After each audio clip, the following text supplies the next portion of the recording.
और चलिए अब आगे बढ़ेंगे, बात करेंगे मार्केट की। ईयू ने अमेरिका के साथ ट्रेड डील रद्द की है। अमेरिका की इकोनॉमी को इससे बड़ा झटका लगेगा। अमेरिका में महंगाई दर 2.7% तो वहीं चांदी की कीमतों ने तोड़े सभी रिकॉर्ड। सोने के दाम में 10% तेजी की संभावना है। आप देखें, सोने चांदी के दाम तो आसमान छू ही रहे हैं, लेकिन अमेरिका को भी एक बड़ा झटका लगेगा। अमेरिका की इकोनॉमी को एक बड़ा झटका लगेगा क्योंकि ईयू ने अमेरिका के साथ ट्रेड डील रद्द की है। इस वक्त मार्केट एक्सपर्ट आकाश जिंदल जी हमारे साथ जुड़ चुके हैं। आकाश जी, स्वागत है आपका भारत 24 पर। सर, सबसे पहले तो बात मैं सोना चांदी के बढ़ते दामों के साथ करूंगी। सर, 3 लाख क्रॉस कर गए हैं चांदी के दाम, और इसके साथ साथ जरा ये भी बताइए, क्योंकि जो ईयू ने अमेरिका के साथ ट्रेड डील रद्द कर दी है, अब इसका कैसा असर पड़ने वाला है अमेरिका के साथ साथ ग्लोबली? दोनों ही बहुत रेलिवेंट सवाल पूछे आपने। सबसे पहले तो सिल्वर की बात करें, सिल्वर आपने बिल्कुल सही कहा, 3 लाख क्रॉस कर गया था, और आज अभी जब हम बात कर रहे हैं, व्हेन वी आर टॉकिंग, 3,12,000 जो है सिल्वर क्रॉस कर गया है।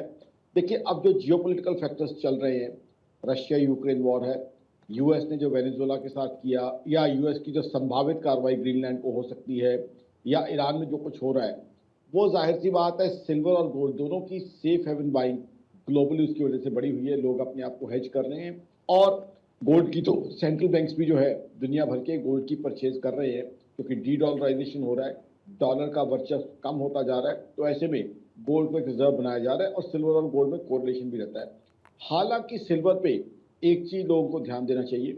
मेरी ऑर्गेनाइजेशन आकाशजिंदल.in का मानना है, सिल्वर की जो यूटिलिटी है, चाहे वो ईवीज में इस्तेमाल हो रहा हो, चाहे सोलर इक्विपमेंट में इस्तेमाल हो रहा हो, चाहे इलेक्ट्रॉनिक्स में, इलेक्ट्रिकल गुड्स में इस्तेमाल हो रहा हो, या जो कुछ ऑर्नामेंट्स में यूज होता है, या भगवान की मूर्तियों के लिए यूज किया जाता है, all of a sudden silver की डिमांड 5 गुना नहीं बढ़ी है। ये लोगों को ध्यान रखना चाहिए।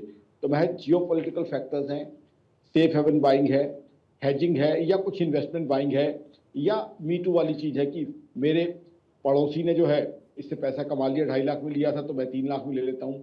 तो इसलिए सिल्वर में लोगों को कॉशन की जरूरत है। रेट बढ़ते जा रहे हैं। गोल्ड की जहां तक बात है, गोल्ड की जो है एग्जिस्टिंग माइंस की एक्सट्रैक्शन कैपेबिलिटी कम हो रही है, नई माइंस की डिस्कवरी नहीं हो रही है, तो गोल्ड में एप्रिसिएशन अभी भी लॉन्ग टर्म के लिए रहेगा।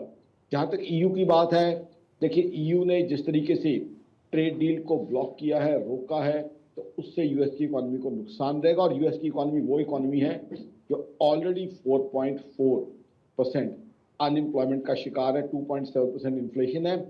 आज अमेरिका की इन्फ्लेशन हिंदुस्तान से डबल के आसपास है, हमारे पास तो मात्र 1.33 इन्फ्लेशन है। तो कहीं ना कहीं जो यूएस की सरकार की या डोनाल्ड ट्रंप साहब की पॉलिसीज हैं, वो उन्होंने यूएस की इकोनॉमी को, खासकर टैरिफ, जो कि मैं शुरू से कहता आया हूँ, मेरी ऑर्गेनाइजेशन आकाशजिंदल.in की तरफ से शुरू से कहा जा रहा था कि टैरिफ सबसे ज्यादा नुकसान अगर करेंगे तो अमेरिका को करेंगे। आज यूएस को उसका नुकसान हो रहा है। अब ईयू के जो है बहुत सी कंट्रीज ऐसी थी जो अमेरिका के नेचुरल एलाइज थे, हर वक्त अमेरिका के साथ थे। आज वही ईयू जो है अमेरिका के सामने खड़ा हुआ है। तो कहीं ना कहीं जो ये पॉलिसीज हैं कि ग्रीनलैंड को लेके, ईरान को लेके, या और कंट्रीज को लेके, उसकी ग्लोबल एक्सेप्टेंस नहीं मिल रही है। ये चीज यूएस को सोचनी चाहिए। और खासकर इतनी एक्सपेरिमेंटेशन उस समय में, जबकि global economy, as you rightly said, slow down का शिकार है। यूएस की अपनी इकोनॉमी को कई तरह की दिक्कतें हैं, जीडीपी ग्रोथ का वहां पे स्लो डाउन है, और कई दिक्कतें हैं। तो ऐसे में ध्यान रखना चाहिए, यूएस को कॉशन के साथ ट्रीट करना चाहिए। जिस तरीके से यूएस आगे बढ़ता जा रहा है, कहीं ना कहीं वो टैरिफ की पॉलिसीज यूएस की जनता और यूएस की इकोनॉमी के लिए नुकसानदेह साबित होना शुरू हो चुकी हैं। पहले हम कहते थे होंगी, प्रेडिक्ट करते थे, बट अब ऑलरेडी वो नुकसानदेह साबित होना शुरू हो चुकी हैं। यूएस को उसका रियलाइजेशन आ रहा है, और यूएस में जगह जगह प्रोटेस्ट भी किया जनता ने, क्योंकि इन्फ्लेशन चाहे हिंदुस्तान हो चाहे यूएस, कहीं की भी जनता पसंद नहीं करती है। बिल्कुल सही कहा सर आपने, और अब इसका असर भी नजर आएगा। फिलहाल आपका बहुत बहुत शुक्रिया सर हमसे बातचीत करने के लिए।